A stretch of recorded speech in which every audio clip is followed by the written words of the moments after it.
Hello guys ബാങ്കൊടുക്കുന്നുണ്ട്. Hello guys, ഞങ്ങൾ എന്ത് ഇക്കാക്കൻ്റെ ഒരു പെൻഡ്രൈവ് കൊടുക്കാൻ വന്നതാട്ടാ. അങ്ങനെ പെൻഡ്രൈവ് കൊടുത്തതിന് ശേഷം നമ്മളോട് കുറച്ച് നേരം വെയിറ്റ് ചെയ്യാൻ പറഞ്ഞിട്ടാ. വീഡിയോ എടുക്കണ്ടപ്പോൾ അവർ വിചാരിച്ച് നമ്മൾ വലിയ വ്ളോഗേഴ്സ് എന്നാ. ഞാൻ പിന്നെ അത് തിരുത്താനൊന്നും തോന്നുന്നില്ല. അവരെ സന്തോഷമല്ലേ നമുക്ക് വലുത്.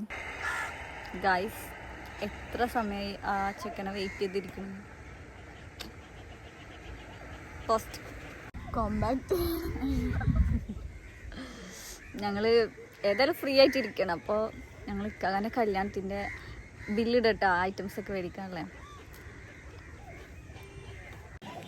നമ്മൾ പോവാണ് ഗൈസ്. റീനു, ഇനി എന്താ വേണ്ടേ? എന്താ വേണ്ടി? വേണ്ട, വീട്ടിൽ പോവാ. കരിമ്പ് ജ്യൂസ് കുടിക്കണം. നമുക്ക് കരിമ്പ് ജ്യൂസ് കുടിക്കാൻ പോവാം.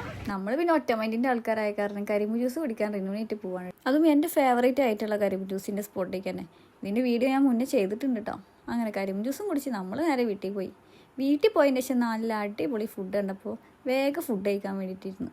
ഇത് പിന്നെ നമ്മൾ ഈവനിങ് പുറത്ത് പോകുമ്പോൾ എടുത്ത വീഡിയോ. രാവിലെ ഏതായാലും റിനുവിനായിട്ടാണല്ലോ ഇറങ്ങിയത്. പിന്നെ ഈവനിങ് റിനുവിനായിട്ട് തന്നെ ആവട്ടെ വെച്ചിട്ട് ഞാൻ അവളെയും കൂട്ടിയിട്ട് ഇറങ്ങി. അങ്ങനെ നേരെ പൊന്നാനിക്ക് പോയതിന് ശേഷം നമ്മൾ പിന്നെ കർമ്മറൊട്ടി കണ്ടിട്ട് പോയത്. ഗായ്സ്, നമ്മൾ അപ്രതീക്ഷിതമായി ഇക്കാക്കനെ കണ്ടു ഗായ്സ്.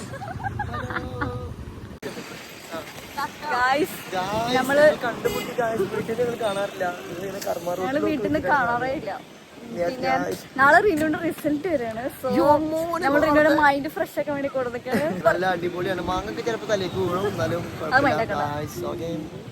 അങ്ങനെ നമ്മൾ ഒടിയൻ മുത്താറ് വരുന്നു. ഒടിയൻ മുത്താറ്. Okay, bye. നമ്മളിവിടെ ആക്കിയിട്ട് പോവാണ് ഗൈസ്, ഞാനും എന്റെ റിനു. അങ്ങനെ അവർ പോയതിൻ്റെ ശേഷം റിനുവിന് ചായ കുടിക്കാൻ വേണ്ടിയിട്ട് നമ്മൾ സമൂസ ഹബിക്കാട്ടാ പോയത്, കർമ്മയിലുള്ള. സമൂസയും കാടമുട്ടയും കഴിച്ചപ്പോൾ കുറച്ചും കൂടി ഗ്യാപ്പ് ഉണ്ടായിരുന്നു കേട്ടോ വയറ്റിൽ. ബീഫ് സമൂസയിൽ നിന്ന് ബീഫ് കിട്ടിയില്ല എന്ന് പറഞ്ഞിട്ട് സങ്കടപ്പെടുന്ന റിനുവിന് ഞാൻ പിന്നെ ഒരു ലോഡഡ് ഫ്രൈസ് ഓർഡർ ആക്കി. അത് അവൾക്ക് നല്ല ഇഷ്ടമായി. നല്ല അടിപൊളി ലോഡഡ് ഫ്രൈസ് കഴിച്ചതിന് ശേഷം നമ്മൾ നേരെ വീട്ടിൽ പോയി. അപ്പോൾ ഓക്കെ, ഞാൻ അടുത്ത വീഡിയോ ആയിട്ട് വരാം കേട്ടോ. House it good.